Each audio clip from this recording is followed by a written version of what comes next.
Welcome to Truth Be Told. The views and opinions that you hear today are variations of individuals in the community. We're not trying to minimize females or males, people that are single, or individuals that are in relationships. We're simply looking to have the truth be told. So today we got a beautiful topic that I believe affects one way or another, maybe everyone on the set. We're talking about the imprisonment of people in our community. If you think of imprisonment, it can mean multiple things. It can either be the correctional system or even the way we imprison ourselves within our community, how we're staying in certain locations. But does anyone have any statements in regards to how it impacts the mental state with imprisonment? Go ahead. I think it impacts the mental state of our people a lot. I mean, especially with me, I deal with a lot of teenagers that have been in the DYS system. And Okay. young adults that have been locked up like in Nashville Street and South Bay. I think the problem is a lot of them become, and I'm sure we've all talked about this, institutionalized. So you go in prison, you're there, or DYS facility, you're there for, an X amount of period, you come out, and you don't know how to function being amongst quote unquote normal people. So you find yourself back in there again. So you come out, you don't know what it's like to get a job. You don't know what it's like to live by the norms and values of society. So then you wind up doing something to get yourself put back in, and that just becomes a cycle throughout your lifetime. Okay. What do you think? Well, as far as the finding a job situation, I think that's a big impact on them mentally. They just can't get the type of jobs that they want. There's limitations with that. There's issues with family members, as far as the stigma of being, oh, you're going to go back to jail, this constant this pressure. I think it has a big mental impact. Okay, how about you guys? What we thinking? Go ahead. I think the streets and crime on what they're used to provide themselves with income is something that they can't shake loose. So when they get in prison and get taken off the streets and then released, they will regress back to what they started from because that's all they know and they can't seek employment other places because of their past criminal record. Cool. How about you two guys?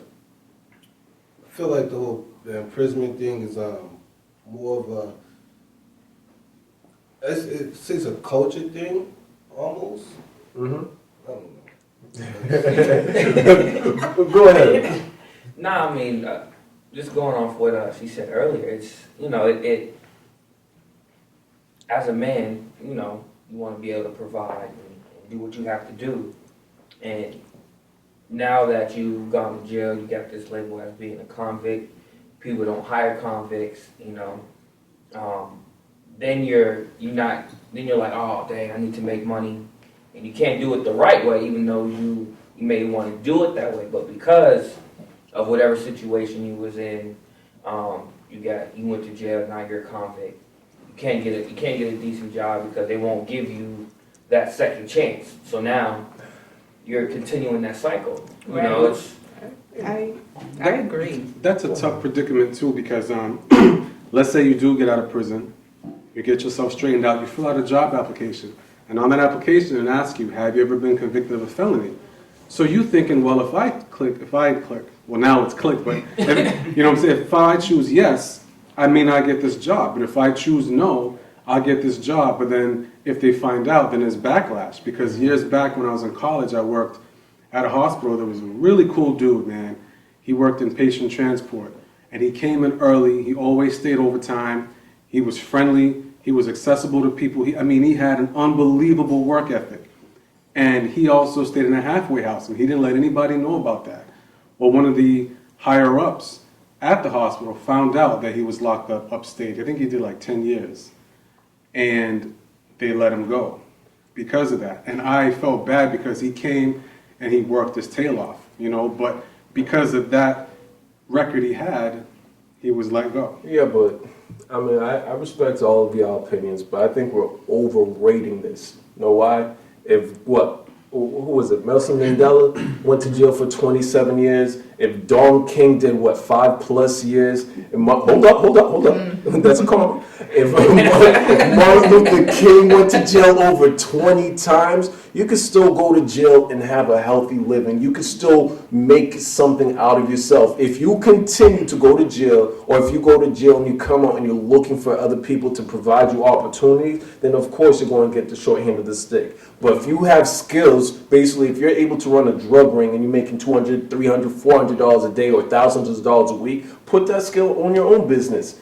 Make it legal. Right. You can do something for yourself, but we keep looking for other people to give us those opportunities. think, though, and then what do you think is going to happen? But they were put in jail under different circumstances. I mean, to the best of my knowledge, Martin Luther King didn't rob a bank. He didn't shoot anybody. He still had a record. But it wasn't a criminal record. It was. I mean, back then it would be considered criminal because it's Exactly. during the civil rights movement. But as the body is concerned, it's not like he shot anyone, killed anyone, robbed a bank. And Nelson Mandela was against the apartheid. He was more like an activist and a rebel, and they put him in because of that. So it's not like they committed a serious crime, that they took a life or did something really egregious that they got put in jail and they were able to come out. A lot of these people get put in jail for actual crimes. Activists stand up for what they. Right, and yeah, but I mean, again, okay, he was put in jail for that, but it's not like it was a crime. He didn't kill anyone, he didn't harm anyone. Do you think as an employer they care less if it's a crime or not a crime? They see that you have a record. You do a Corey check, they see that you went to jail,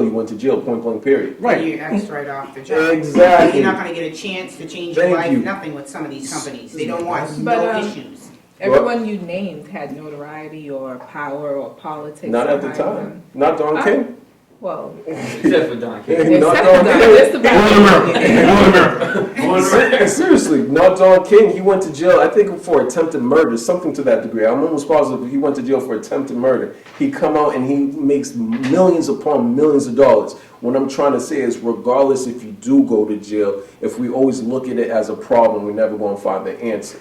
You see what I'm saying? If you could switch your mentality and look for the answers from the problems you have, then of course you're going to make a healthy living. But then what happens to the brothers who get locked up for a long time? They come out and they go on copious amounts of job interviews to try to make a better living for themselves, and they constantly get denied because of that. So then what happens with them?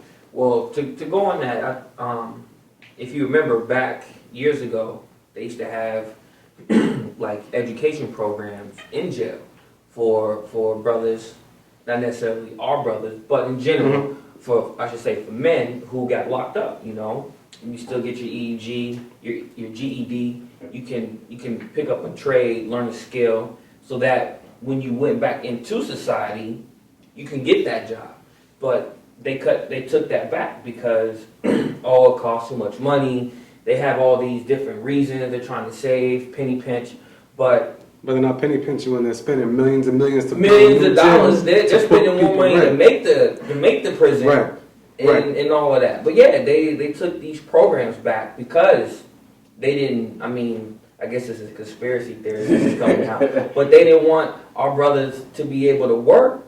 They didn't want them to be, as they say, you do the time, you do the crime, you pay your time. You paid the time. Now it's like, all right, we don't want you to be part of society. So now that all these programs we have, we're going to take back so that when you go back out, you can come right back Because in. those saying goes, oh, he'll be back. He'll be back. I'll see you next week, bro. What you two think? Go ahead. I just think that it's tough, like, for them to get a second chance. I don't like how the system, like, stops them for trying progress, like everybody else is saying. Like, everybody, you go to jail, you come a good guy, good standing, but you go back to the street life because you can't either get a certain job or you get tired of it, you get bored, and you get mentality like, yo, forget this, I'm just going to go back to doing what I used to do before.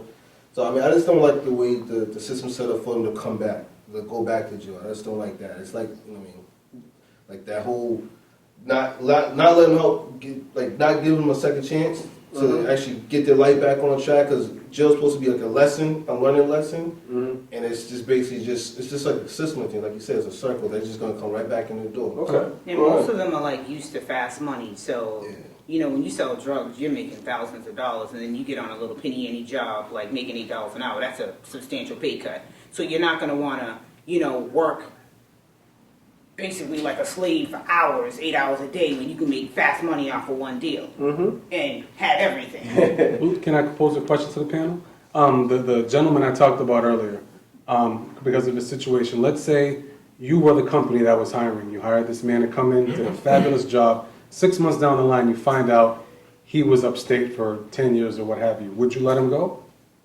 Depending, I mean, the way I look at it, you know, if it's a business, you know, first I would have to, that would definitely be a consideration as far as if he was in prison and didn't state that on the application. But then I would look at his work ethic, you know, did he come on time? Did he have any complaints? What do the supervisors think of him? You know, how is his work compared to, you know, his coworkers. Yeah, not necessarily his coworkers, but you know, how is he doing? But to answer that question is, it depends if it's going to affect my business and my business reputation. You know what I'm saying? So it's like if it's going to like mess up what I have going on just because he is a good worker, this, that, and the third, I still can't let him slide just because it's his work ethic. It's going to mess up my reputation as a business, as a company. But what repercussions are you afraid of getting, though? Well, it depends, too, to his point. If more employees found out what happened, they might get scared, they might leave the job, they might try to file suit, saying whatever the case is. You might become liable as a company. But I think to your point, when you're asking the question, the bigger issue is that we're not owning these businesses to even make these choices. Because if you are someone that has no understanding of a culture, or you're not experienced with people that might be going in and out of jail, you're not going to be lenient to an individual that's asking for a job. You see what I'm saying? If we're the employers, then we could go ahead and provide these opportunities. Because these people are looking for jobs that people that might not understand the community, of course we're not going to give them an opportunity. But why aren't we becoming businessmen of our own? Or business women to that standpoint? I want to go back a little bit because we keep talking about these drug dealers that have these businessmen-like skills. But what about the people who are in jail for like self-defense? They never had, they committed a murder. They're there for, manslaughter or something. They never had that business mentality before. Then what happens to them? It's kind of like it's unfair to just think about the guys who only were, true. Hustlers. True. They can come out and maybe get ambitious and get a business, open a barbershop, do something that's lucrative. But what about, hey, we had a fight, I stabbed him, he died. Now what do I do? I mean, to even that point, I think corporate America makes money off prisons. You see what I mean? So to your point, there is a other portion of the population that are there for more violent crimes per se, and maybe they can't transition as well. Were you about to say something? Yeah, I was going to say not only that, their previous past should be confidential, so it shouldn't be disclosed amongst the other employees. I think second chances should be given because, just say if you were a person who had to use the bathroom one night after the club and you went to the bathroom and got caught, you'd have to be labeled and listed as a sexual offender. Yeah. So you can have a crime for anything. I don't think that should stop you from getting a job because if you have great work ethics and you can help the company bring in more money, there shouldn't be a reason why not to give you a second chance. To add to that, actually I know somebody in my family who went to jail for 2 years. Then got out and actually got a security job. Worked that job for 4 years, on time, did everything supposed to do. Our president came through, and then they had to do a background check. And out of all the presidents for 4 years, this president's like 90 years old, still alive, I'm surprised still alive. And they fired her just off the strength of her background. But like you guys said, she was a great employee. She did everything she supposed to, came on time, overtime, call her anytime you want. But they chopped her off. So to that point, do you feel as though certain people are still targeted? We have that mentality at times, people in this community or that community, they feel as though there's targets to even go in prison. Is that still accurate? That's very accurate because like someone like me, I'm in the neighborhood. My pants sag, and I dress like a youngster. So the police automatically gonna come around and use him as they're gonna pick me out the lineup. Like, well, look at you. And it's not really their fault. I'll play devil like it's not really their fault. It's because of my appearance. But at the same time, it's just sad how we still a target. It is their fault.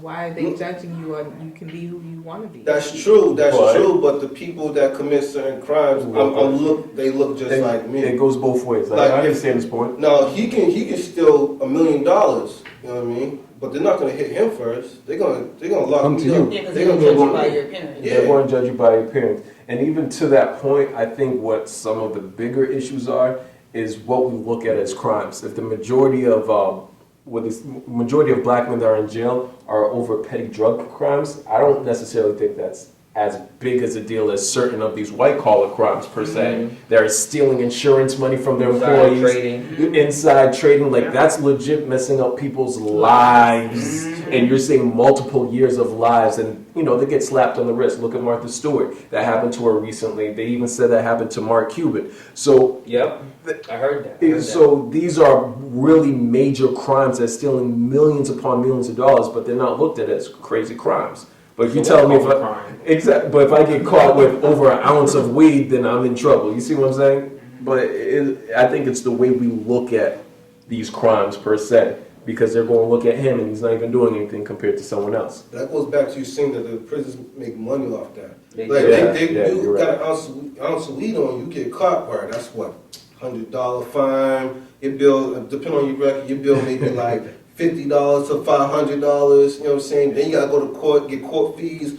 Now you gotta get Court fees. Now you gotta get a lawyer. That's $150 right there. It's a big money making So, conglomerate, I mean, man. Yep. It's business. Well, they'll hit you up with all the fees because the prison space now is like getting real small because people are getting locked up for everything. So you can't.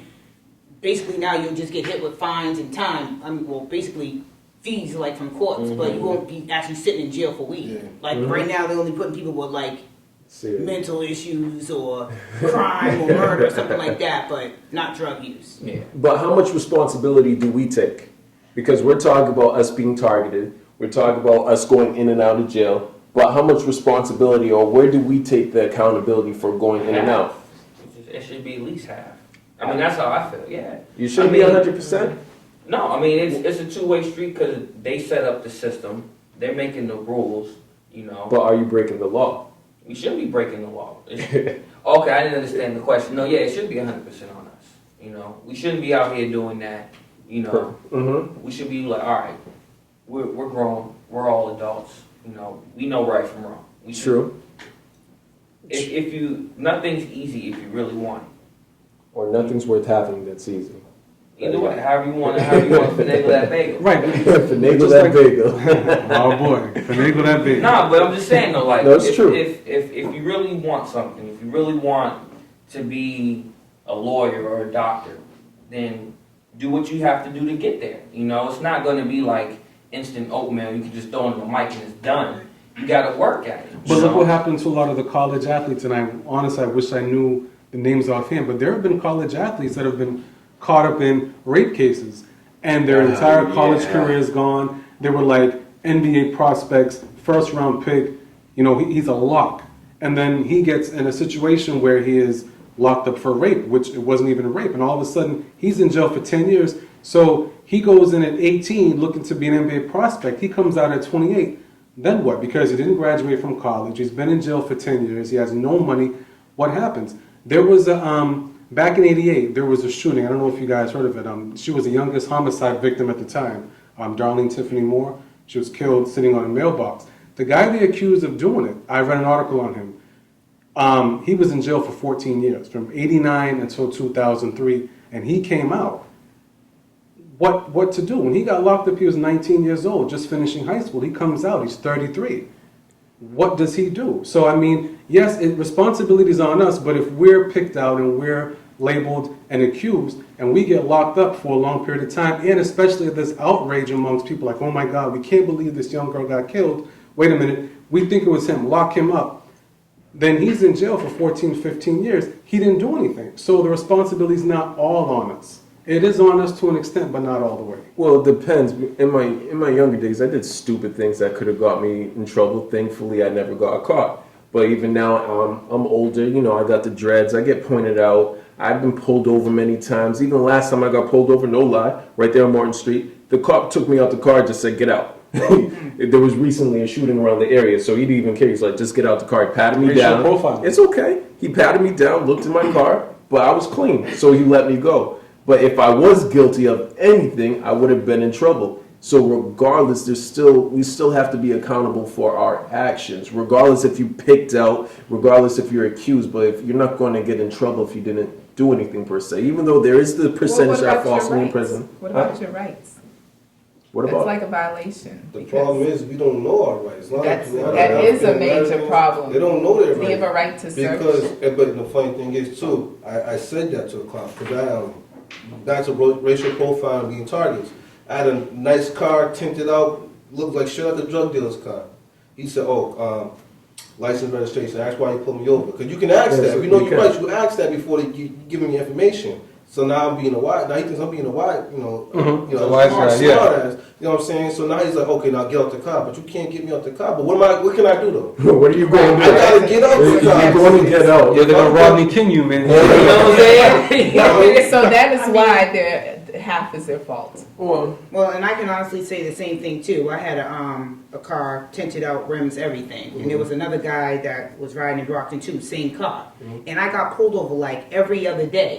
And I asked the cop, I was like, why do you keep pulling me Because over? your He rims are goes, fatter than mine. yeah. He's Yeah, like, right, oh, you make well, more do you know money. there were 6 homicides in Brockton? I said, that has nothing to do with me. I'm not a criminal. I pay for this car, I pay taxes just like you. I went to college too. And I'm like, I'm not a criminal. So why am I being put in that category with somebody else who fits the description of the car? Now you're arguing with the car. Oh, Now yes, you're arguing. yes. Now you're being I had to combative. send my father to the police station because my father knows the chief and a couple other cops in there to get them off my back. Okay, let me It was do like this every then. other day I'm getting pulled over. No, it's funny thing. Now I got a family car, no tents, nice little Jeep. I'm driving around. I don't get no problems. What? No problems. No, I stopped getting problems. If you guys know, I got an out-of-state license plate, and it's mainly a Caucasian area that the state is from. I am perfectly fine in Mattapan, Dorchester, anywhere I go. I don't I don't want get the chrome rims no more. I don't want trouble. I don't want problems. But we're talking about all the problems, which is great. We're analyzing it. This is a good, healthy discussion. But the key is how do we change it?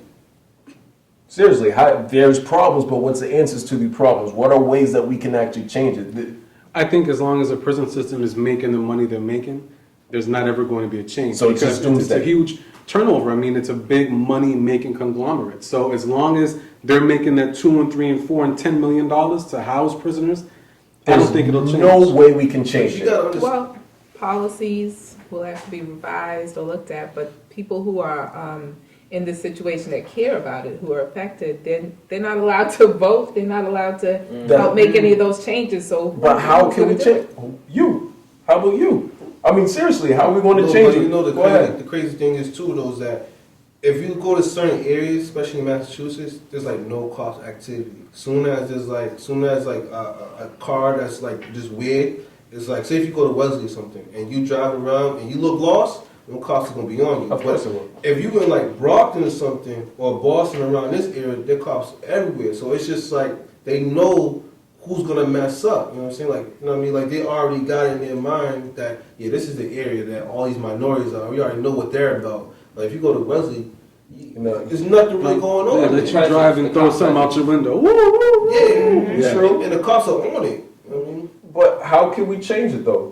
Is there ways that You can't. I you don't mean- think you can change it? Yeah, Go ahead. It's like people's lifestyles. Like, I mean, some people don't have any education, no upbringing at home, no morals, no nothing. So they only know the streets. So if you try to get somebody who sold drugs to now go up in corporate America and be like one of the Fortune 500s, it's going to be slim to none that's going to possibly happen to stop them from doing what they do to end up in prison. It does happen though, JC. In the It's the truth though. That's a real story. I understand that, but you can't really sit there and say Jay-Z because that's 1 in a million. That's like me Yeah, coming. that's true. That's like me Oh my coming to goodness. this country. Hold on. Let's say I came to this country and I'm looking for the American dream. Oh, I see Jay-Z.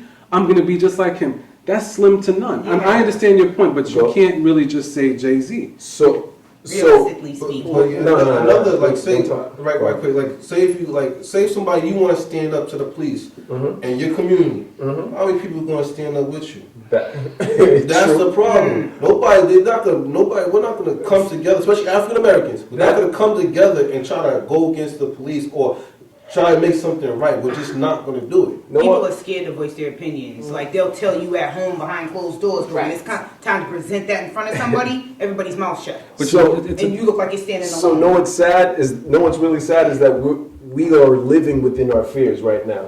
There's issues we're not trying to do anything about it. If you look in some of these European countries, oh, they they take will, care of business. they will take care of Of business. They'll make sure they're A right. group of them, though. A group of them. And not only that, but it takes one person to stand against the grain for changes to really happen. You know what I think? Go ahead. I think as a whole, African Americans don't trust each other. I think that's what it boils down to because, you know, a lot of us, we don't keep money in the hood. We don't really have a lot of black-owned businesses. You can have a black-owned business, but you'll go support the other ones a lot quicker than your own.